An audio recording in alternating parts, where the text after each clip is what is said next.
Domestic violence म्हणजेच घरगुती हिंसाचार कायदा फक्त महिलांसाठीच असतो का? तर protection of women from domestic violence act 2005 हा कायदा विशेषतः महिलांच्या संरक्षणासाठी तयार करण्यात आला आहे. त्यामुळे या कायद्यानुसार फक्त महिला म्हणजे महिलेमध्ये कोण-कोण येतं तर पत्नी, लिव्ह इन पार्टनर, आई, बहीण, सून हे सगळे इन्क्लुडेड असतात. घरगुती नात्यात असलेली महिला तक्रार दाखल करू शकते. पुरुष, सासरे, भाऊ, वडील या कायद्याखाली थेट तक्रारदार होऊ शकत नाहीत. मग आता प्रश्न निर्माण होतो, की मग पुरुषांवरच अन्याय झाला तर काय करणार पुरुष? हा खूप महत्त्वाचा प्रश्न आहे. तर एखाद्या पुरुषावर मानसिक त्रास असेल, खोटे आरोप, खोटी डोमेस्टिक व्हायलन्सची केस, ब्लॅकमेलिंग, मारहाण, मानहानी जर झाली असेल, तर पुरुष पूर्णपणे असहाय्य नाही आहेत.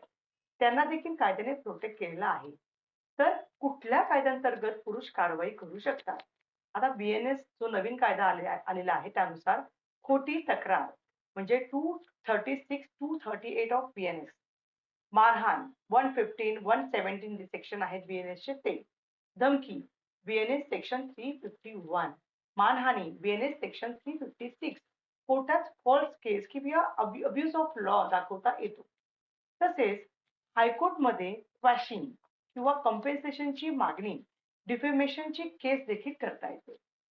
आता या ठिकाणी सगळं पाहता महत्त्वाची गोष्ट काय आहे, तर डोमेस्टिक व्हायलन्स ॲक्ट हा महिलांच्या संरक्षणासाठी आहे, पण खोट्या तक्रारीला कायदा संरक्षण देत नाही. डोमेस्टिक व्हायलन्स कायद्यानुसार फक्त महिला तक्रार करू शकतात, पण पुरुषांनाही न्याय मिळवण्यासाठी इतर काही कायदेशीर मार्ग उपलब्ध आहेत. खोटी केस टाकणाऱ्यांवर सुद्धा कायदेशीर कारवाई शक्य आहे. ही गोष्ट सगळ्यांनी लक्षात घेणं खूप महत्त्वाचं आहे. कायदा हा सगळ्यांसाठी समान आहे.